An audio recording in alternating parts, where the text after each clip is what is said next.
묵상 기도를 드림으로 2021년 3월 21일 주일 예배를 하나님께 드리겠습니다. 여호와께서 다스리시니 만민이 떨 것이요 여호와께서 그룹 사이에 자정하시니 땅이 흔들릴 것이로다. 시온에 계시는 여호와는 위대하시고 모든 민족보다 높으시도다. 주의 크고 두려운 이름을 찬송할지니 그는 거룩하심이로다. 아멘.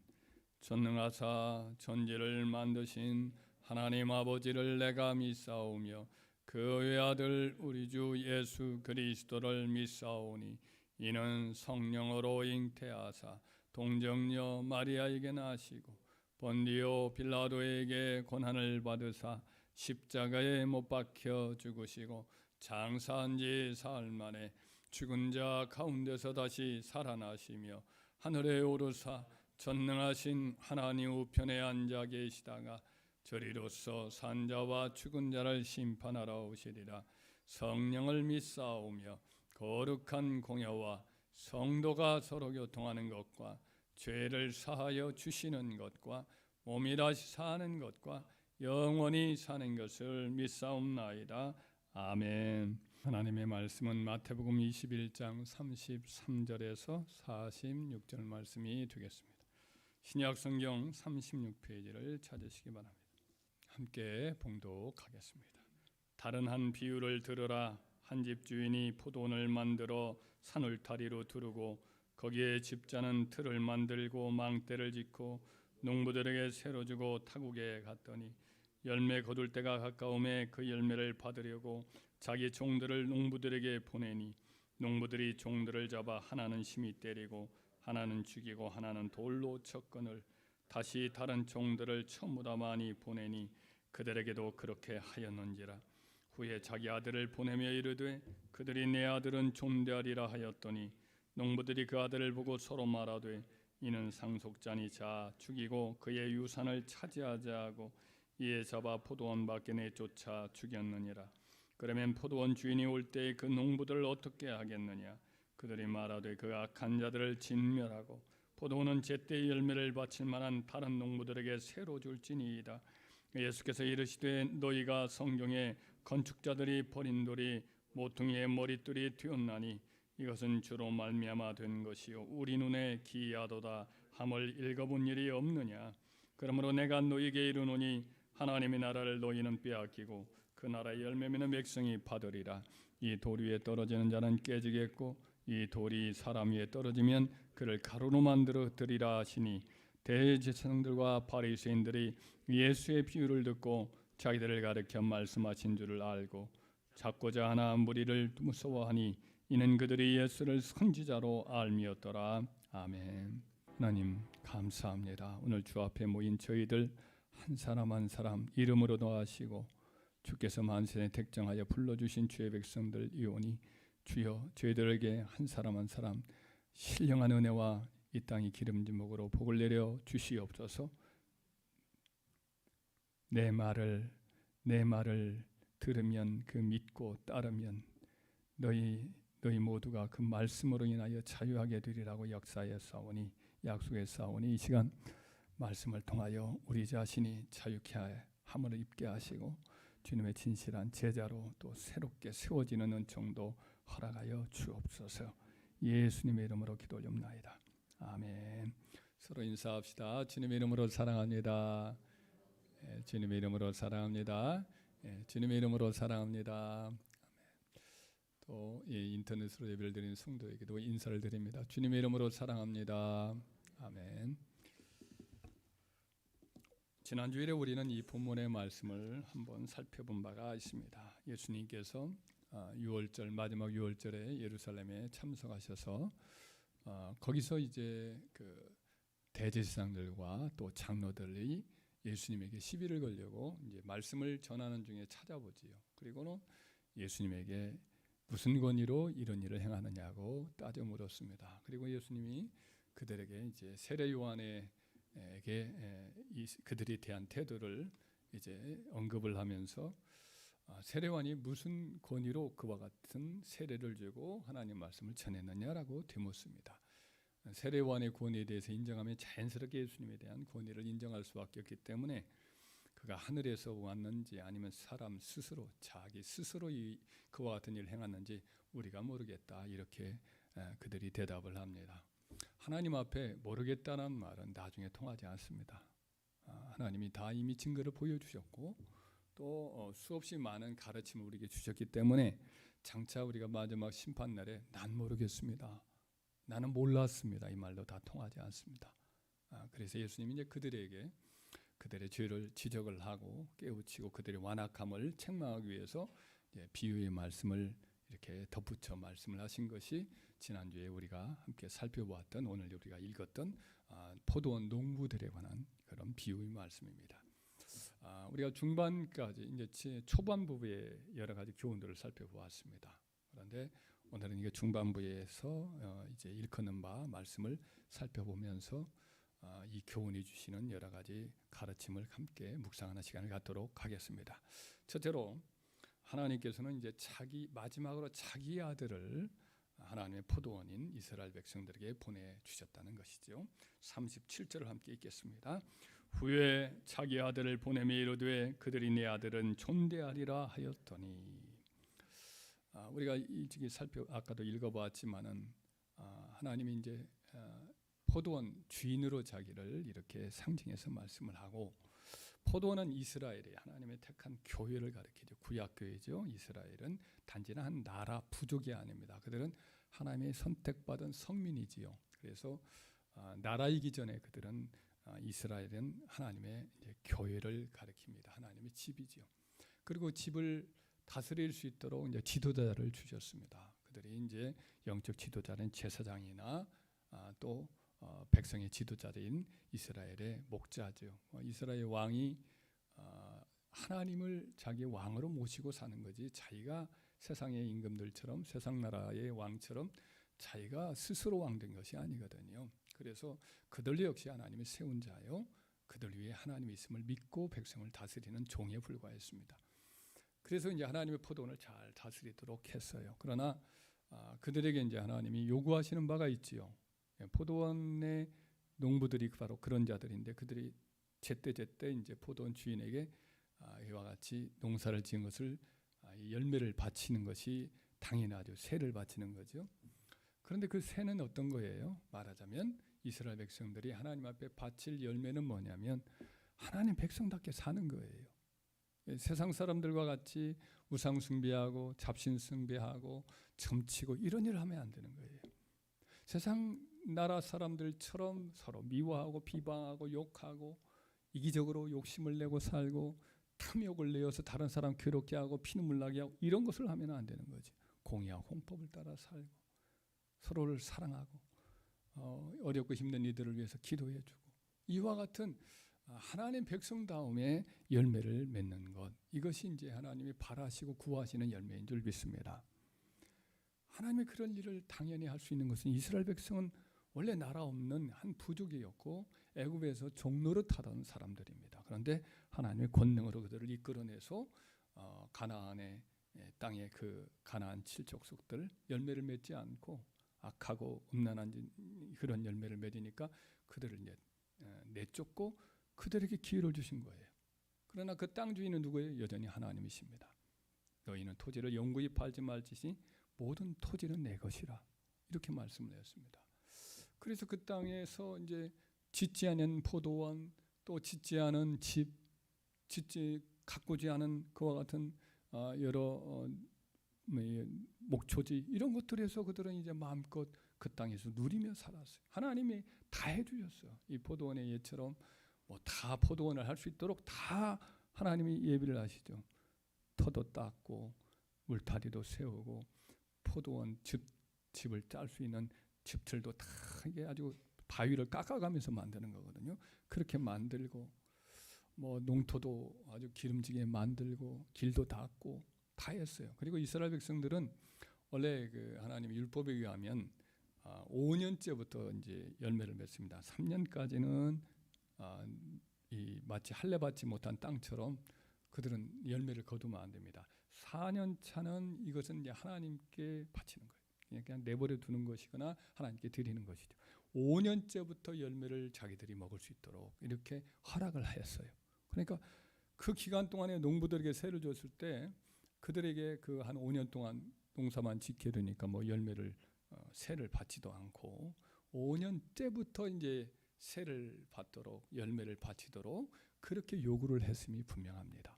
그러니까 할 바를 다 하고 기다려주고 때가 이르러서야 이와 같이 열매를 구하려고 자기의 종들을 보내죠. 이 종들이란 것은 이제 선지자지요. 하나님 말씀이죠. 따지고 보면 그와 같이 하나님 말씀대로 살라고 요구를 했는데 그들은 어떻게 하죠? 그 보낸 선지자들을 때리고 죽이고 돌로 치지요. 한 종을 보내도 마찬가지고 두 번째 종을 보내도 마찬가지고 세 번째 종을 죽이고 보내도 마찬가지예요. 계속해서 그랬어요. 그와 같이 행하자 이제 주인은 어떻게 한다고 말씀하죠? 이들은 내 종을 다 보냈는데 다 보낸 거예요. 그동안 종들을 있는 대로 다 보냈어요. 마지막 남은 한 사람이 있는데 그건 바로 자기의 아들이라 그랬어요. 그 마가복음이나 누가복음에는 자기의 사랑하는 아들이라 그랬어요. 이 아들이 여러 아들도 아닙니다. 한 사람이 남았으니 그것이 곧 아들이라 그랬으니까 한 외아들입니다. 외아들. 그 외아들을 보낸다라고 말씀합니다.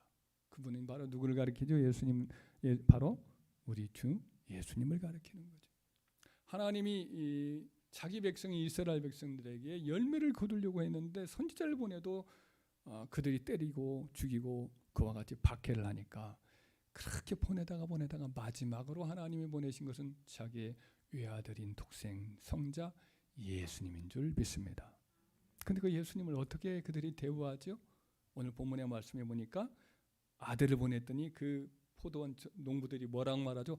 자, 이는 상속자니 우리가 그를 죽여서 그의 모든 이 포도원을 우리가 차지하자 이렇게 말합니다. 그 팔레스타인 지역의 농지법, 토지법에 대해서 한번 살펴보려고 해도 책들과 자료가 부족해서 뭐 이렇게 자세히는 살펴보지 못했는데 추석가들에 이런 말이 나와요. 이 탈무드라든지 이런 걸 보면 여하튼 그 토지 농사를 지을 때에 농토의 주인이 죽어요. 그리고 상속자가 없어요. 그렇게 되면 점유하는 사람들, 그러니까 농사짓는 여기에는 지금 농부들이죠. 소작인들이 그 땅을 차지할 수 있다는 거죠. 그러니까 몇 년 동안 주인이 종들만 보내고 직접 오지 않아요. 오면 그 눈에 당장 보이면 주인이 어떻겠어요. 도저히 뭐 자기 눈앞에서 자기에게 그와 같이 악을 행하는 사람들 가만 놔두겠어요. 그러니까 다 심판하고 진멸할 수밖에 없으니까 종들만 보냈던 거예요. 가슴이 아프고 그러지만 또 보내고 또 보내고 했던 건데 마지막으로 아들은 존대하리라 이렇게 생각하고 아들을 보낸 거예요. 종들과 아들은 차이가 있어요. 종들은 어디까지나 권한이 한계가 있어요. 그러나 아들은 바로 그 주인의 모든 권한을 대표하는 자예요. 그 모든 토지의 모든 소유권을 이어받을 자예요. 그러니까 다른 이제 선지자들은 종들로 하나님의 충성했지만 예수님은 아들로서 하나님의 집에 충성을 한 거거든요. 근데 그 아들마저 어떻게 하느냐? 죽이면 바로 이 모든 소유권을 자기가 차지한다고 생각을 한 거죠. 5년 동안이나 기다려주고 많은 종들을 또 보내는 것이 한 2, 3년 또 지나겠죠? 뭐 몇 년을 지냈을 거예요. 그동안 그렇게 참아줬다가 아들을 보냈더니 이제 아들은 지금까지 주인도 오지 않았으니까 아들을 맞아 보낸 거 보니까 이제 원래 주인은 죽었다. 아들을 죽이면 이 모든 포도원은 우리 것이 된다라고 생각하고 아들마저 그렇게 죽이는데 아주 간교하죠. 왜냐하면 그 팔레스타인의 우리가 모세의 법에 의하면 사람을 무고하게 피를 흘려 죽어요. 하여튼 피를 흘려 죽이면 그 땅이 어떻게 됩니까? 부정해져요. 자기 포도원 안에서 죽이면 자기 포도원이 부정해지니까 더러워지니까 안 되겠죠. 손해가 나죠. 그 피가 나서 흘려서 죽었대. 그러면 소문도 안 좋고. 그러니까 내쫓아서 밖에서 죽였다 그러잖아요. 아주 간교하죠. 실제로 예수님 죽일 때 그들이 어떻게 했어요? 예수님이 유월절 명절에는 예수님을 죽이지 말자 이렇게 했다가 안 되겠다 싶으니까 유월절 앞서서 죽이는데 자기들은 예수님에게 피를 안 흘리고 또 부정한 것을 안 타기 위해서 그 관정에 직접 들어가지 않고 그 빌라도 총독을 밖으로 데려와서 밖에서 재판을 하지요. 안 들어가요. 관정에. 이방인의 집에 들어가면 더러울까 봐. 그리고 예수님을 죽이되 어떻게 합니까? 자기 손으로 빌려 죽이지 않고 이방인의 손에 빌려서 죽이고 바로 예루살렘 성 안 거기에 죽이지 않고 서문 밖에 있는 골고다 언덕으로 끌고 가서 죽여요. 히브리서에도 바로 예수님께서 그 능력을 지고 영문 밖에서 죽었다라고 하는 말씀을 하잖아요.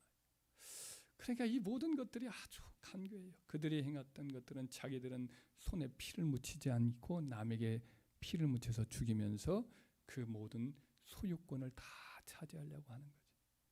바로 이스라엘의 종으로서 농부로서 보내주었던 대제사장과 백성의 지도자들, 이 하나님이 세워서 권위를 부어주었던 빌라도 총독이나 헤롯 왕이나 헤롯 안디바나 이 모든 사람들이 행했던 모든 일들이 바로 여기에서 나오는 이 포도원 농부들과 똑같은 짓을 했단 말이죠. 하나님이 주인인 것을 거부하고 포도원에서 하나님의 자리를 내쫓아버리고 자기가 그와 같은 자리를 차지해서 그동안 누렸던 백성의 종교 권력, 백성을 군림하던 종교 권력을 계속 유지하고자 했던 것이 바로 그들이 예수님을 죽인 목적인 거예요. 아들인 걸 알았어요. 근데 아들이니까 더 죽이려던 거예요. 예수님이 나사로를 살리신 그런 기적을 베풀어 주셨어요. 그러자 그들이 어떻게 했죠? 예수님을 죽일 뿐 아니라 나사로까지 죽이려 들잖아요.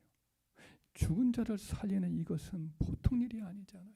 수많은 이적들을 보였지만은 나사로가 저렇게 멀쩡히 죽은 거 다 알아요. 나흘이나 되었고 예루살렘에 가까운 사람이었고 그 집안에 제법 이 예루살렘까지 서로 다 아는 사람이 많았기 때문에 내려와서 조문한 사람이 많았어요. 근데 예수님이 그들 눈앞에서 나사로를 살려냈잖아요. 썩은 냄새 나던 나사로. 근데 나사로까지 죽이려고 들어요. 하나님이 아들이라는 증거가 너무 많이 드러났는데도 알면서도 죽이려던 것은 그들이 자기들이 가지고 있었던 위엄, 종교 권력, 어떤 그동안의 기득권 이거를 빼앗기고 싶지 않았던 거죠. 하나님을 내몰아야 완전히 누리지 않아요. 그래서 지금도 이와 같은 패역함을 가지는 경향들이 모든 인간들에게 다 있어요. 하나님이 그들에게 다 주셨어요. 뭐 좋은 것을 다 주셨어요. 누릴 수 있도록 주셨어요. 물질도 주셨고 사람도 주셨고 가정도 주시고 가정의 포도원도 주시고 또 이렇게 교회의 포도원도 주시고 일터의 포도원도 다 주셨어요. 우리가 한 게 아니에요. 오늘 본문의 말씀에 보면 포도원 주인이 다 주잖아요. 다 자상하게 주셨잖아요. 근데 그런 다음에 시간이 흘러요. 시간이 흐르면 마음속에 하나님의 희미하게 보이는 거예요. 내가 이와 같이 애써서 누려서 네 포도원을 내가 열매를 따먹었는데 내가 하나님께 바칠 이유가 뭐가 있느냐, 이 생각을 가지고 점점 하나님을 내몰다가 나중에는 어떻게 됩니까? 이제 하나님 자신을 죽이는 거죠. 하나님을 내모는 아들을 죽인 것은 하나님을 죽이는 거예요. 철저히 하나님을 내모는 이와 같은 악을 그들이 행한 거죠. 그래서 우리들도 이럴 수 있어요. 하나님의 은혜를 처음에는 알아요. 희미하지만 서서히 좀 알다가 시간이 흐르면 무뎌집니다. 무뎌지고 당연지사로 여기게 됩니다. 우리가 봄이 되면 시골에 옛날에 보면 그렇게 갈고 뭐 이렇게 깨끗이 했지만 봄이 되면 뭐가 올라옵니까? 한 4월달, 5월달 되면 독색이 풀이 올라와요. 독색이 풀이 뭔지 저희들은 아는데 젊은이들은 잘 모를 수가 있습니다. 하여튼 그냥 논밭에 계속 올라와요. 논에 보면 그 밭에 독색이 풀이 올라와서 그 색깔들도 아주 올라와요. 꽃도 피어요. 하여튼 쫙 깔려. 밭에도 오시고 아무리 했어도 소용없어요. 그러니까 이와 같이 우리 마음의 본성 속에는 인간의 인본주의 본성이 있는 거예요. 하나님은 싫어요. 자유롭게 내 마음대로 내 인생의 주인은 나다. 내가 수고하고 애써서 이 모든 걸 누린다라는 그런 본성들인 인본주의 본성이 있어요. 그런 본성을 결국은 하나님을 내쫓아 버리고 자기 포도원을 내가 차지하겠다는 생각을 갖게 되거든요. 우리는 항상 자기를 쳐야 돼요. 할렐루야. 자기를 항상 돌아봐야 돼. 내가 다 하나님의 은혜로 여기까지 왔지 하고는 하나님 앞에 우리 주인됨을 인정을 하고 내 포도원, 내 가정의 포도원, 교회의 포도원, 이 일터의 모든 포도원, 우리 자녀들의 주인도 우리 하나님이심을 인정하고 자꾸 그분의 주권을 자꾸만 받아들이고 그 은혜를 사모하는 저와 여러분 되기를 주의 이름으로 부탁을 드립니다. 두 번째는 하나님께서 결국 심판을 하신다는 거예요. 자기 아들까지 죽인 그들을 결국은 심판을 하시다라는 거죠. 40절, 41절 읽어요. 그러면 포도원 주인이 올 때에 그 농부들을 어떻게 하겠느냐? 그들이 말하되 그 악한 자들을 진멸하고 포도원은 제때의 열매를 바칠 만한 다른 농부들에게 새로 줄지니이다. 이제 바리새인들을 이 주축이 되어 있는 백성들의 장로들과 대제사장들 또 주변에 있었던 순례자들에게도 이제 묻지만은 주로 이제 백성의 지도자들에게 이 말씀을 물었어요. 그랬더니 그들이 대답을 하지요. 그 비유의 말씀만 보면은 당연히 자기들이 하던 생각해도 어때요? 그 악한 농부들은 진멸을 해버리고 제때 열매를 맺는 사람들에게 그 포도원을 넘기는 것이 당연하다 생각을 해 그렇게 대답을 합니다. 근데 이제 마가복음하고 누가복음에서는 뭐라고 나오냐면 이 말을 예수님이 하셔요. 그러자 그들은 알아챕니다. 알아채기를 진멸당한 사람들이 다른 사람이 아니라 바로 우리구나 라고 말하면서 그렇게 되지 말지니이다 이렇게 대답을 합니다. 그렇게 하면 안 되지요. 그렇게 되면 우리가 막 멸망을 당하는데 그렇게 되면 안 되지요. 알아요. 알아채고 있어요. 그들은. 예수님은 이 비유를 통해서 그들에게 교훈을 주십니다. 오래오래 참고 자기들에게 기회를 주며 기다려 주시지만 그 하나님이 결국에는 어떻게 됩니까? 결국에는 때가 되니까 심판하실 수밖에 없는 거예요. 아들까지 죽이는데 그 하나님, 그 주인이 어떻게 견딜 수가 있겠어요? 결국은 심판할 수밖에 없지. 이와 같이 하나님이 자비로우시지만 오래 참으시고 기회를 계속 주시지만은 그 기다림이 영원하지는 않다는 거예요. 때가 되면 심판 때가 되고 결국 진멸하시고 악한 자들을 갚으신다는 말씀을 분명히 하고 계시는 겁니다. 그렇습니다. 하나님은 분명히 주인들에게 자비로우세요.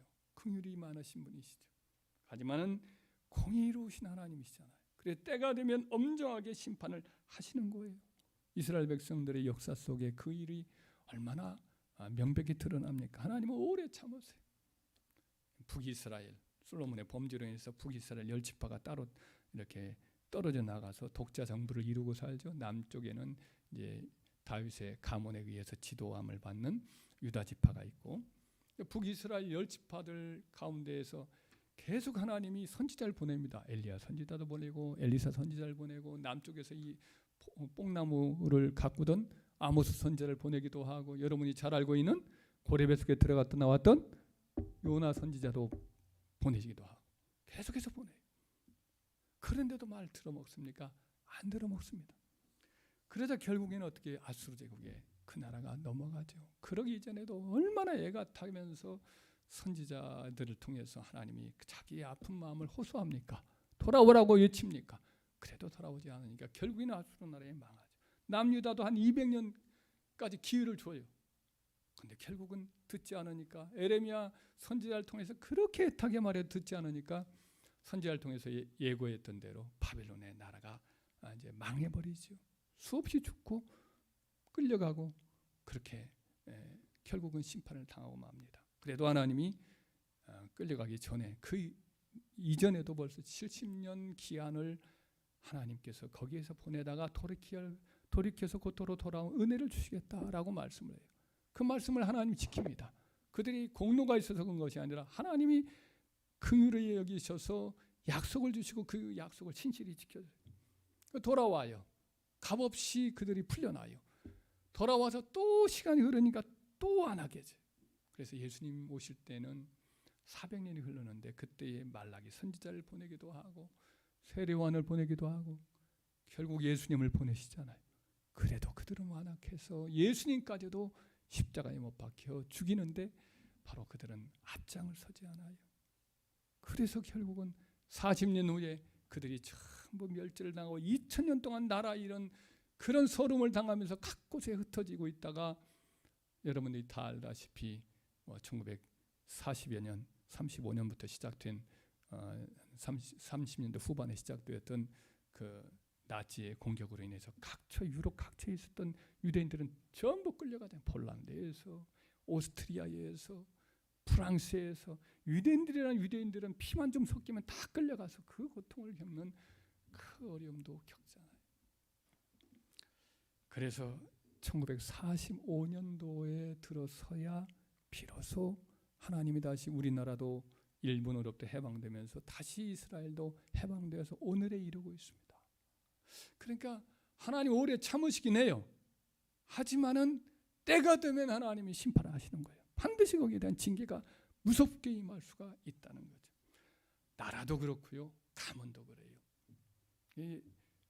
이스라엘 역사 속에 있었던 가문들 보면은 한때 번성했던 가문들이 있어요. 사울 왕가도 초대 왕의 가문으로 번성을 했어요. 그런데 그들이 사울 왕도 그렇고 하나님 앞에 거역하니까 결국 그 사울의 왕가는 요나단의 그 큰아들 요나단만 다윗에게 충성을 하고 곧 하나님 나라에 충성한 그 가문만 남고는 나머지는 다 멸절을 당하지요. 북이스라엘의 여로보암 왕도 그렇고 그 가문도 그렇고 또 아합 왕가도 마찬가지고 다 하나님께서 그들의 완악한 일로 인해서 결국 심판하신다 그랬어요. 거름무더기 쓸듯이 내가 깨끗이 쓸어버리겠다고 그랬어요. 거름무더기 깨끗이 쓰는 것을 제가 잘 압니다. 왜냐하면 어릴 때 시골에서 보면은 봄이 되면 한 이제 이렇게 땅도 개간을 하면서 아버지가 한 번은 거름을 내겠다 그러시더니 어때요? 마당 한 구석에 계속해서 겨울 내내 쌓였던 거름이 있습니다. 퇴비자리가 있습니다. 그러니까 퇴비자리는 어떻게 해요? 재를 커다 담기도 하고 마당 쓸다가 있었던 것도 있고 또 소 여물 먹인 것들 좀 남으면 거기다 쉰 냄새가 나면 거기다 버리기도 하고 그래요. 또 봄날이 되어서 또 비도 또 오고 그러면 어때요? 또 옛날에는 푸세식 화장실이니까 그게 좀 넘치기도 해요. 하도 하다 보면 겨울이 되면 얘들이 마치 솟아 올라와요. 그러면 그런 것들 어떻게 해가지고 봄날이면 퍼서 그쪽에다 넘기기도 합니다. 그러다 못해 거기서 썩기도 하고 발효되고 냄새도 나고 좋지 않아요. 그런 것들 어때요? 봄이 되어서 4월달 그 정도 되면 논밭에다가 어때요? 그걸 다 갖다 버립니다. 지게로 지기도 하고 또는 수레에다 해서 버립니다. 그날 어떻게 합니까? 그날 하루를 보면은 거름자리를 깨끗이 쓰십니다. 우리도 가가지고 신나게 이제 물동이로 거기다 갖다 버리고 그리고 난 다음에 깨끗이 어때요? 빗자루로 쓸어버려요. 그러면 그동안 그것이 겨울 내내 한쪽을 다 화장실 옆쪽에 있는 그 두엄자리가 뭔가 막힌 것처럼 다 막혀 있다가 그날 그걸 깨끗이 쓸어내면 만장같이 넓어요. 왜 그렇게 속이 시원한지 몰라요. 물론 다음 날부터 또 거기다 쌓이기도 하지만은 하여튼 그 하루만은 두엄자리를 깨끗이 쓸어버릴 때 그 마음이 시원한 것을 저 어린 마음에 느꼈어요. 하나님이 거름무더기 쓸어버리듯이 쓸어버리겠다고 했는데 여로보암 왕 그 가문도 그렇고 아합 왕가도 그렇고 나중에 예수님 당시에 헤롯 왕의 가문도 그래요. 헤롯 대왕의 아내들을 한 10여 명 가까이였습니다. 자녀들도 또 많이였습니다. 자녀들이 엄청 많았어요. 그런데 그가 살아있을 때만 해도 자기 아내를 의심해서 죽이고 아들도 죽이고 하더니 그 아들들이 번성하던 그 아들들이 3대 4대가 되기 전에 완전히 진멸해서 없어져요. 거의 완전히 끝나버려요. 하나님이 헤롯 왕가에게 수없이 많은 여러 가지 경고를 주시죠. 세례 요한도 주시고 예수님도 보내주시고 그리고 사도들 통해서 그들 눈 목전에서 얘기하시고 사도 바울도 그가 가이사랴 감옥에 갇혔을 때 버니게와 헤롯 아그리파 3세 앞에서 직접 얘기하잖아요. 그리고 그의 아버지였던 헤롯 아그리파 2세에게서도 사도들이 멀쩡히 살아있으면서 여러 가지 표적을 주었어요. 환상도 보였어요. 예를 들어 요세푸스의 이 기독교 요세푸스의 유대인 그 전쟁사라든지 이 내용을 보면 헤롯 아그리파 2세에게도 여러 가지로 꿈에도 환상을 주고 징조도 보여주고 그랬다고요. 근데 그 경고들을 무시해요. 경고를 무시하고 결국은 어때요? 벌레 먹어 죽잖아요. 창자에서 벌레가 생겨서 그 고통 중에 죽겠다는 그와 같은 말씀대로 다 이루어지고 말잖아요. 그래서 저와 여러분도 어떻게 됩니까?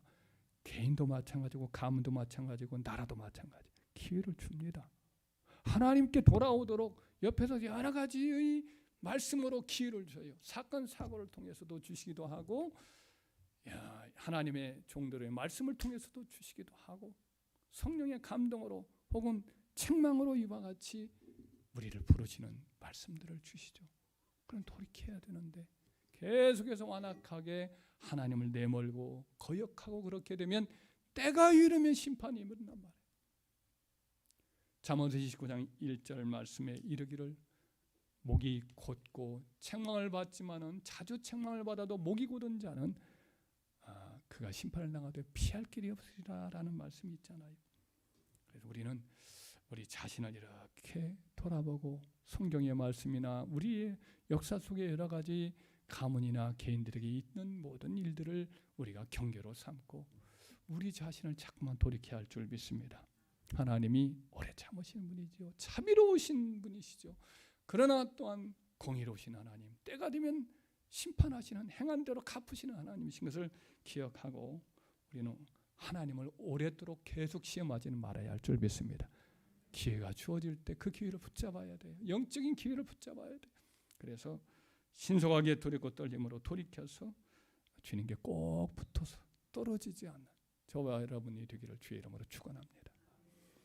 마지막 세 번째로 하나님은 심판하시는가 동시에 자기 포도원을 내서 일할 새 백성 새 일꾼들을 포도원에 이렇게 불러 모으시는 하나님이신 것을 말씀을 합니다.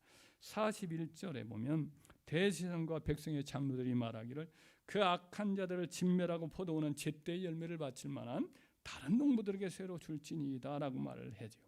근데 이것이 옳다라는 취지로 예수님께서 43절에 이렇게 선언을 하지요. 43절을 함께 읽겠습니다. 그러므로 내가 너희에게 이르노니 하나님의 나라를 너희는 빼앗기고 그 나라의 열매는 백성이 받으리라. 아멘. 이것은 이제 하나님이 우리 예수님이 말씀을 그들에게 적용합니다. 너희는 하나님 나라 그러므로 빼앗길 것이다. 너희들이 그 비유 속에 말하는 그 악한 농부들이다. 그래 너희는 빼앗길 것이다. 너희 나라, 너희 민족도 빼앗기게 될 것이다. 그리고 하나님은 그것으로 심판하고 포도원을 패해버리는 게 아니라 그 포도원에 일할 새 일꾼들, 새 농부들을 열매를 바칠 만한 신실한 자들을 내가 다시 불러서 그 포도원을 경작할 것이다 라고 말씀을 하시는 겁니다. 이 말씀대로 실제로 그렇게 했어요, 안 했어요? 했단 말이죠. 구약의 이스라엘 백성들과 그리고 이스라엘 백성의 지도자들이 악을 행하고 그 특권과 은혜를 남용을 하고 하나님을 그 자리에서 포도원 주인의 자리에서 내쫓으려고 하니까 결국 하나님은 아들까지 보내서 권면해도 듣지 않으니까 하나님 어떻게 합니까? 이스라엘 백성들에게 그 은혜의 특권을 빼앗습니다. 그리고는 그 포도원에서 일할 사람들을 그리스도 예수 안에서 불러지요. 바로 이방 교회지. 이방 성도들이죠. 그들이 그곳에 와서 하나님의 포도원에서 마음껏 일하게 되어졌죠. 그러니까 원래 구약 시대에는 이스라엘 백성들 외에 다른 민족들은 참 영적으로 보면 불쌍한 존재죠. 이스라엘 백성들과 좀 인연을 맺다가 이 하나님 우리도 믿겠습니다라고 하는 마음이 들면 그들이 이제 할례를 합니다. 그리고 유대교로 개종을 합니다. 그리고 나서 하나님이 성전에 와요. 성전에 오면 성전 안에 깊숙이 들어갈 수가 있느냐? 그러지도 못합니다. 예, 그 솔로몬 성전의 맨 바깥 뜰에 있는 이 이방인의 뜰 거기까지만 갑니다. 이스라엘의 여인들의 뜰이 그 안에 있는데 여인들의 뜰 들어가는 입구에 뭐라고 써있냐면 여기를 넘어서는 이방인들은 돌로 침을 받으리라 죽음을 당하리라 경고문이 써있어요. 그러니까 감히 이방인들이 멀리서 와요. 몇천리에서 와요.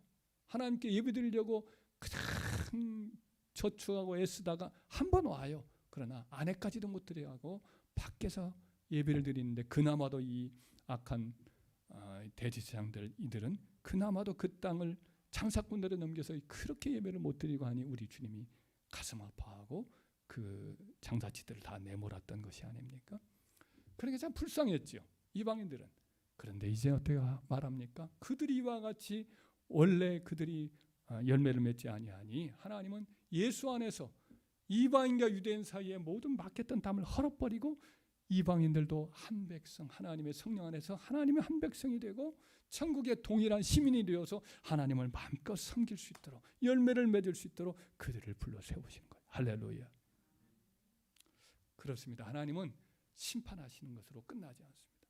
심판과 동시에 하나님은 또다시 하나님의 백성들을 불러 모아서 그 구원의 일을 계속하시는 거예요. 예를 들면 신약 시대에 예수님께서 이제 바로 이스라엘이 무너지니까 하나님의 복음이 이방인들에게 퍼지게 합니다. 로마 제국 전체의 3세기가 되어 300년이 지나니까 로마 제국 전체가 하나님께로 돌아와요.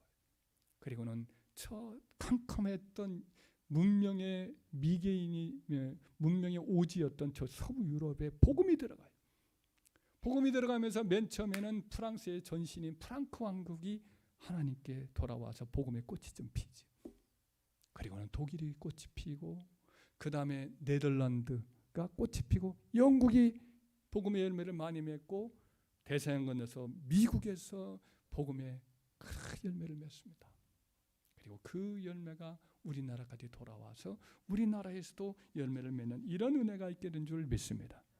우리나라에게도 하나님이 복음이 증거되어서 예를 들면 이제 독일 선교사가 왔고 영국 선교사가 왔고 그리고 미국과 캐나다와 호주 선교사님들이 오셨어요. 그래서 우리는 저들 나라에 대해서 영적으로 큰 신령한 것에 큰 빚을 진 것을 잊지 말아야 할 줄 믿습니다. 육신적으로는 우리가 지금 뭐 그들에게 때로는 경쟁도 하고 그러지만은 영적으로는 그때 그 은혜를 받지 않으면 지금 우리가 존재할 수가 없어요. 영적으로 그 은혜는 영원히 갚을 수가 없어요. 따지고 보면. 그래서 그 점에서 우리는 항상 때로는 좀 속상한 일도 있고 그럴지 몰라도 영적인 은혜를 생각하면 항상 고마움을 느끼고 축복하며 기도해야 될 줄 믿습니다. 그래서 우리나라가 그 복음을 받았는데 우리나라도 또 하나님의 포도원에 이렇게 일할 기회를 얻으니까 우리나라가 또 얼마나 열심히 해요. 영적으로 굉장히 열심히죠.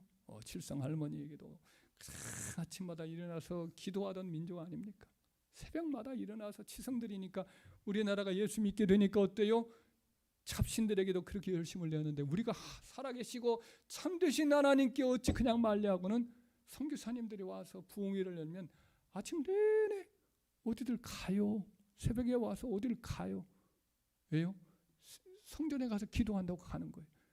선교사님이 뜯어 말렸어요. 낮에 예배드리고 또 그러는데 졸릴 것 같으니까 그러지 말라고 하는데 그렇게 말려도 그들이 슬금슬금 가서 선교사님 몰래 저 교회당 밖에 있는 산에 가서 또 주여 하고 기도하고 하더라는 것이 기록에 남아 있어요. 그렇게 열심히 나라예요, 우리나라가. 할렐루야. 그랬더니 하나님께서 이제 해방을 이후에 남한에 이렇게 복음의 은혜를 받으니까 또 놀랍게 하나님께 열심을 내는데 선교사님들이 와가지고 선교보고 하니까 우리도 선교하겠다고 하는 거예요. 우리도 선교하는데 10만 선교사님 보내겠다고 선포를 하는 거예요. 그랬더니 선교사님들 웃었대요. 웃었어. 아니 말도 안 되고 이제 선교 받아가지고 막 이렇게 이제 일어나는 어린아이들이 무슨 선교하냐고. 그런데 놀랍게 그 비전을 다 이루어 가잖아요. 할렐루야. 그리고 세계 선교, 해외 선교 2위의 아름다운 열매를 이미 90년대 말인가 그때 이미 이루었어요. 하나님께 열심을 내어서. 그래서 하나님이 가만히 역사를 보면 하나님은 열매를 맺는 백성과 나라를 복을 주십니다. 그 열매를 맺도록. 복음의 열매를 맺었던 나라들 보면은 그렇게 복을 다 받아요. 뭐 독일, 네덜란드, 영국, 미국 하나님께 국력도 축복하셔요. 우리나라도 하나님께서 이 열매를 맺게 하셔요. 포도원에 열심히 열매를 맺도록 노력하고 애쓰니까 또 하나님께서 그의 나라와 그 일을 구하며 모든 것을 더하시리라 하신 말씀대로 이와 같은 은혜를 우리나라에 지금 복을 내려주신 줄 믿습니다. 할렐루야. 딴 것에서 이런 것이 아니라 사실은 우리 하나님께서 이와 같이 복을 주셨으니까 복을 받은 거예요. 그 점을 우리는 기억해야 될 줄 믿습니다. 그러나 만약 우리나라가 우리 한국 교회가 하나님이 구하시는 달콤한 참포도나 열매를 맺지 아니하고 시디 시고 쓰디 쓴 그런 들포도를 맺는단 말이죠. 공의와 공법은 행치 아니하고 악을 행하고, 그렇게 되면 하나님께서 그 촛대를 그냥 놔두지 않죠. 옮겨버리는 거죠. 어떤 민족에게 열매 맺는 백성과 나라에게 촛대를 옮기는 거예요. 하나님이 그렇게 해오신 거예요. 심판과 동시에 자기 포도원을 그냥 놔두지 않습니다. 하나님은 그 포도원을 일꾼 새 백성을 또 불러 모으시는 거예요. 하나님의 포도원은 절대로 망하지 않습니다. 할렐루야. 그렇기 때문에 오늘날 한국교회 자체 내에서 많은 경고음들이 우리가 들려오잖아요. 10년, 20년 상간에 교회 내에서 여러 가지 좋지 않은 소문도 일어나고, 또 여기 죄정들도 여러 가지로 문제를 일으키고, 성도들도 문제를 일으키고, 이단과 사이비가 그렇게 창궐하는데 줄어들지 않고 계속해서 늘어나고 있는 그런 판국이잖아요. 이런 것들이 지금 사실은 한국교회에 참 여러 가지 염려스러운 모습을 보여주고 있어요. 베드로전서 4장 17절에 보면 하나님이 심판을 하실 때 세상으로부터 칭찬을 먼저 하는 게 아닙니다. 하나님의 집에서 심판을 시작할 때가 되었나니 그랬어요. 에스겔서에도 하나님이 심판을 시작하실 때 천사들이 먹물을 이렇게 찬 사람들이, 서기관들의, 하늘의 서기관들이 성전에서부터 먹물로서 하나님 백성과 아닌 자들을 나눈단 말이에요. 그래서 하나님이 표를 한 사람들 제외하고는 하나님의 집에서부터 치시는 거예요. 그래서 지금도 마찬가지. 하나님이 세상을 심판하기 전에 먼저 하나님이 집에서부터 가르는 일을 하시는 거예요. 포도원에서 악한 포도원 농부들을 먼저 제하시는 거예요. 그리고는 진정한 열매 맺는 하나님의 일꾼들을 교회로 또 불러 모으시는 거예요. 그래 정신을 바짝 차려야 됩니다. 할렐루야. 주의 종도 마찬가지고 주의 백성들도 마찬가지예요. 갈라디아서 5장 1절로부터 5절 말씀에 보면, 너희가 시험에 넘어지는 자를 보면 너희도 온유한 마음으로 그런 사람들을 책망하여 바로잡고 너희 자신의 시험을 받을까 두려워하라고 그랬어요. 너희가 아무것도 되지도 못하면서 된 줄로 생각하는 그런 사람이 되지 말라. 그건 스스로 속는 것이다. 그러면서 각자 자기 일을 살피라는 거예요. 남 살피지 말고 각자 자기 일을 살피라는 거예요. 짐을 각각 자기 짐을 지라고 말씀을 하세요. 그러니까 다른 지금 교회에 무슨 김 집사가 넘어져요, 이 집사가 넘어져요, 어느 교회 주의 종이 넘어져요. 그러면 그것을 그런 사람과 자기를 비교하면 어떻게 돼요? 안 돼요? 안 되는 거예요. 이 집사, 김 집사 저렇게 사니까 나도 괜찮다. 이렇게 하면 망하는 겁니다. 우리는 각각 하나님 앞에 서야 돼요. 할렐루야. 각각 자기의 짐을 자기가 지는 거예요. 우리는 누구를 비교 대상으로 삼아야 되느냐? 하나님의 저울에 내가 내 삶과 내 삶의 열매를 여기다 두고, 또 한쪽에는 하나님 말씀을 둬야지 김 집사, 이 집사님을 여기다 두면 안 되는 거예요. 이래도 괜찮다, 저 사람보다 나았다, 이렇게 생각하면 망하는 거예요. 하나님 말씀을 비춰보면 내 자신이 아무리 수고해도 나는 여전히 빚진 자예요. 용서받을 수 없는 죄를 우리 주님으로부터 사함을 받았잖아요. 그 많은 사랑과 은혜를 입었잖아요. 내가 한다 해도 그분의, 우리 주님의 은혜와 우리 하나님의 은혜의 10,000분의 1도 갚아주질 못하는 그와 같은 평생 빚진 자 아니에요. 그 말씀에 비추오면 내가 주인인 것을 알고, 우리 주님의 십자가 공로 외에는 내가 구원받을 길이 없음을 알고 더 깨어지고 낮아져서 주님 앞에 더 붙들고 은혜를 사모하고 그런 삶을 살 수밖에 없잖아요. 그런데 자꾸만 사람을 비교하니까 어때요? 그런 대로 괜찮아요. 이대로 살아도 괜찮을 것 같아요. 이대로 살아도 난 천국 갈 것 같단 말이에요. 그러면서 결국 어떻게 됩니까? 하나님 자기의 삶의 포도원에서 자꾸 내모는 거지. 게으르고 나태하고 악한 종이 되는 거지. 그러다가 도끼자루에 놓인 하나님의 심판의 도끼에 잘려지는 그런 불행한 일을 겪는단 말이죠. 오늘날 하나님은 지금 교회를 하나님 심판하시는 모습들을 보이는 거예요. 옥석을 가리는 거예요. 돌멩이냐 이게 진짜 보석이냐를 가리는 거예요. 밀과 알곡이냐 아니면 이게 가라지냐 가리잖아요. 양과 염소를 가리는 것을 교회에서부터 계속 한다니까요. 그래서 하나는 무너져요. 어떤 교회는 무너지기도 해요. 그러나 어떻게 해요? 하나님이 그러면 손해를 보느냐 무너지냐? 절대 그러지 않아요. 역사 속에 보세요. 이스라엘이 무너졌다고 해서 끝납니까? 로마 제국이 무너졌다고 해서 거기 기독교 교회가 부패했다고 계속해서 끝납니까? 중세의 천년이 어둠으로 끝납니까? 하나님은 종교개혁을 통해서 또 각처의 유럽 전체에 하나님의 참백성을 얼마나 많이 일으킵니까? 어느 교회가 어느 민족 교회가 무너져요. 선교를 그만둬요. 그러고 끝납니까? 다른 선교하는 국가를 또 일으킨다고요. 개인도 마찬가지예요. 그래서 우리는 어떻게 합니까? 내가 하나님 앞에 각각 자기의 짐을 지는 데 집중해야 될 줄 믿습니다. 하나님의 교회는 망하지 않아요. 하나님의 포도원은 하나님께서 얼마든지 자기의 일할 일꾼들을 찾으신다고요.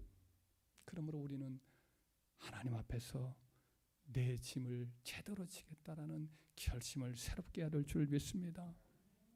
최선을 다하고 열매를 맺으려고 애를 써야 돼요. 그럴 때 하나님은 어떻게 합니까? 참 그 포도원을 위해서 얼마나 애를 쓰시는 하나님이십니까? 우리가 열매를 맺으면 그분이 열매를 받으실 때 그냥 열매만 따복따복 따먹고 아무것도 하지 않는 분이 아니라 열매를 맺는 것을 바라보면서 더 열매 맺도록 양으로 도와주시고 함께해 주시고 보호해 주시는 분이 포도원 주인이신 우리 하나님이신 줄 믿습니다. 우리 가정의 포도원을 우리가 하나님 뜻대로 이렇게 잘 갖고 가요. 믿음의 가정으로 갖고 가려고 하고 자기 남편과 자녀들을 살리려고 갖고 가면 그 포도원을 가정의 포도원을 주인이신 하나님이 막 복을 주실 줄 믿습니다. 교회도 하나님 뜻 가운데 살려고 몸부림을 우리 한 사람들이 그냥 하면 주의 종이나 성도들 모두가 하면 그 교회를 하나님이 붙들어 주실 줄 믿습니다. 다른 사람 볼 것도 없고 다른 교회 볼 것도 없고 다른 나라 볼 것도 없고 내 민족 교회가 내 교회가 우리 가정이 내가 하나님 앞에 바로 서겠다. 그럴 때 하나님은 포도원 주인이신 주님은 우리를 복을 주시고 형통케 하시고 자자손손이 가문이 참으로 창대한 은혜를 베풀어 주실 줄 믿습니다. 말씀을 기억하면서 우리 통성으로 함께 기도하겠습니다. 하나님 아버지 감사합니다. 오늘 주의 말씀을 통하여 다시 한번 참으로 엄중한 주님의 경고와 그리고 아버지 하나님 미래의 일들을 이렇게 가르쳐 주신 말씀을 보았나이다. 과거에 이런 일이 있었고 또 지금도 있어지고 또 주님 오실 날까지 지상교회에서 있을 일들을 우리가 보았나이다. 하나님은 아들까지 보내주셔서 수많은 기적을 일으키시고 친히 죽으시고 부활하시고 또 성령을 보내셔서 주의 택한 백성들을 통하여 하나님 말씀을 들려주시고 또 주변에 믿는 이들을 통하여 우리를 권면하시되 하나님이 여전히 고집과 아집을 가지고 내 인생은 나의 것이라고 주장하며 자기에게 주어진 하나님 은총의 포도원을 자기가 차지하려고 하나님을 내몰며 이와 같이 교만한 마음 아버지여 대드는 이와 같은 아버지 하나님 대적하는 마음으로 가지고 살아가는 우리들을 불쌍히 여겨 주옵소서. 이름만 번지르한 기독교인이면서 실상은 쓰디쓴 아버지 하나님이시여 주님 돌 감람나무 열매를 맺고 들포도 열매를 맺는 저들의 실상을 주님은 아시나이다. 주여 저희들을 십자가를 붙들게 하시고 우리 주님을 기억하게 하시고 참으로 진실하게 아버지 주님 앞에 1:1로 하나님 앞에 바로 서길 원하나이다. 주여 도우시옵소서. 기회가 다 지나기 전에 우리 주님 앞에 바로 설 수 있는 저희들이 되길 원하나이다. 돌아오게 하여 주옵소서. 이스라엘아 너희가 돌아오래 그런 내게로 돌아오라고 말씀하시며 호소하셨던 예수님 주여 저희들 가운데 한 사람도 기회를 놓치고 심판의 그날에 아버지 하나님이시여 진멸당하는 일이 없게 하여 주옵소서. 우리는 모든 성도가 다 포도나무에 이신 예수님을 붙들고 아버지의 그 가지가 되어 접붙여서 아버지 하나님이 그로 말미암아 진실한 열매를 다 맺는 은혜를 주시고 우리를 보내주시고 불러주신 포도원에서 충성을 다하여 열매를 제때 맺어서 우리 주님을 기쁘시게 하는 우리 성도를 다 되게 하여 주옵소서. 오 성령이여 우리를 붙들어 주시옵소서. 우리를 불쌍히 여겨 주옵소서. 한 사람 한 사람 주님께서 붙잡아 주시옵고 아버지 하나님 세상 가운데에서 도적질 당하는 일이 하나도 없도록 주님 저희를 긍휼히 여겨 주시옵소서. 예수님의 이름으로 기도 올려옵나이다. 아멘. 이제는 우리 주 예수 그리스도의 은혜와 하나님의 사랑과 성령의 교통하심이 이 자리에 있는 우리 권속들 심령 위에와 인터넷으로 예배를 드리는 성도들 심령 위에 영원토록 함께 계실지어다. 아멘.